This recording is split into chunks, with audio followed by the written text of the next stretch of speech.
Everybody, how we doing?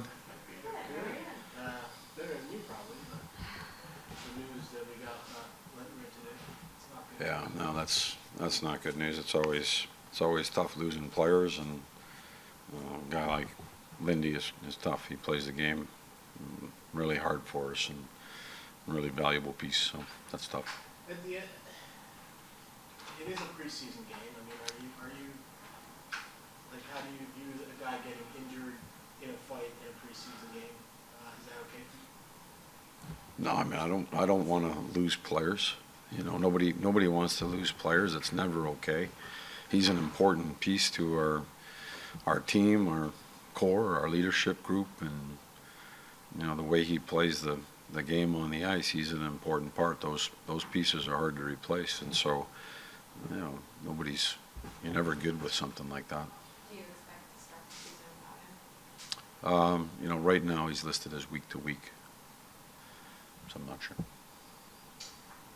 You have options. I guess Mackey was up with the main group today, playing alongside Adam.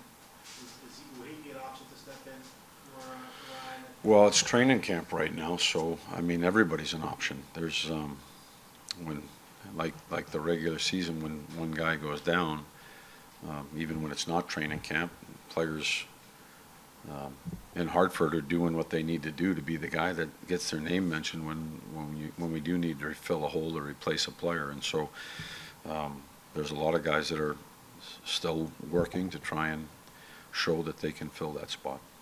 Because Lindgren's a lefty, does that, you kind of look at this left-handed depth chart, or do you have right-handed guys like Ruido, for example, who can play the other I think side? there's a few guys that can play the left side.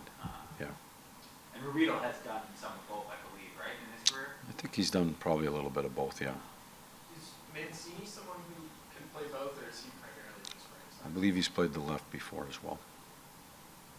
Is there any indication of steering the special teams? He's just listed as day to day. Do you think he'll get another preseason game?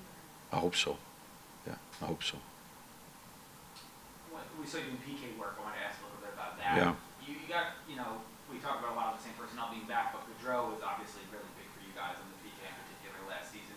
It looks like Riley Smith is a guy I know has experience there and you're comfortable with, or at least exploring the possibility to maybe fill in that role.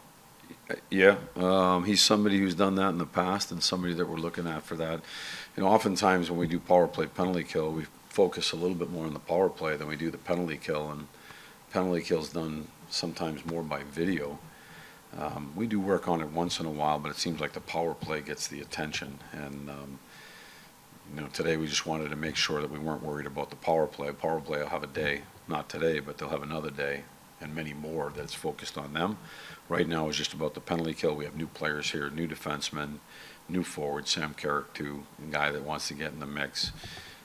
You got young players in there too that, Edstrom's killed penalties, and so we're just trying to put a foundation down for the penalty kill. There's been some small meetings, but today was a little bit more extensive with video and on-ice practice and just things we might be looking to do off of face-offs through the neutral zone, in coverage, in the defensive zone. So just spent the time working on it. Is it important to you also as young guys progress, whether it's Edstrom, Cooley, looked like he would get some shifts there, Yeah. to have those guys start to incorporate that more into their game?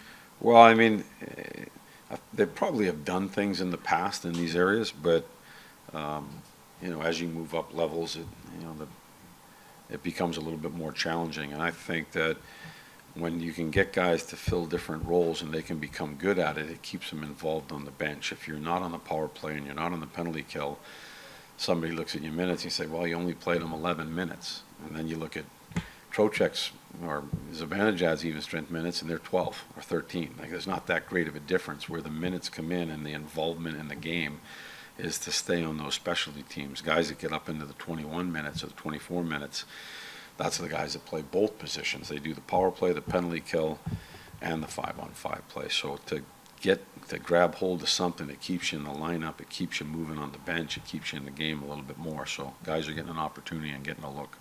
As you mentioned, Carrick, he obviously hasn't played in the first 2 games. Yeah. And just watching what you do practice here, it looks like he and Johnny are like a fourth line. I mean, is there a competition between those two players in particular? Johnny can play anywhere. We found that out. He can play left wing, center, right wing.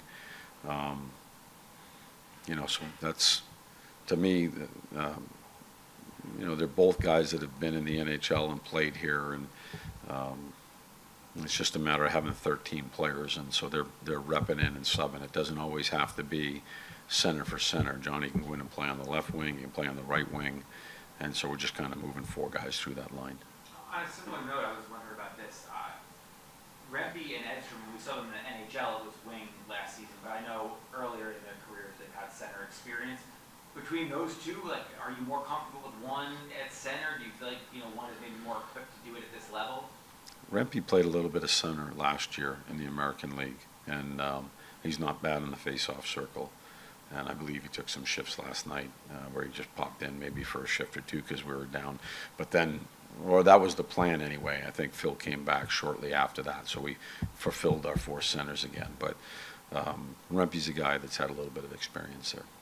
What are the benefits of having a backup goalie like Jonathan Quick who could not only be a mentor, but is kind of like a second coach in a way for Igor? I think he's a real supportive guy in the room. He's a terrific goaltender, but he's a terrific human being as well. And he's been excellent since he's been here.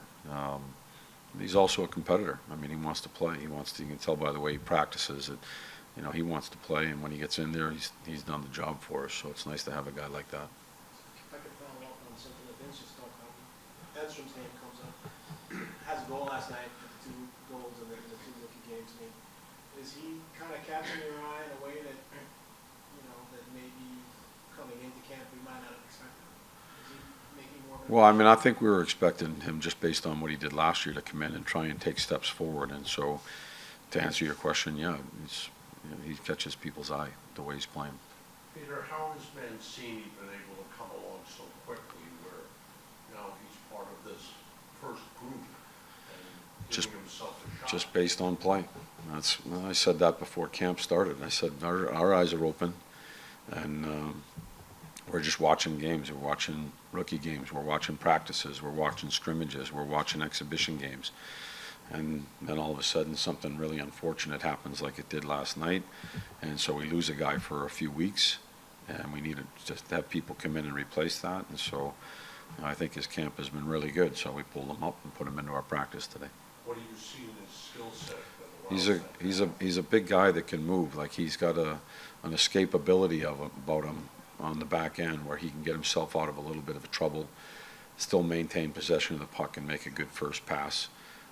He's a big guy. I wouldn't say that he leads with physicality, but he can play with his size and his physicality, box people out at the net and tie things up, and heavy in the battles in the corners. And his skating is good too. He can look to compete and jump in offensively as well. All right, thank you. Thank you, guys.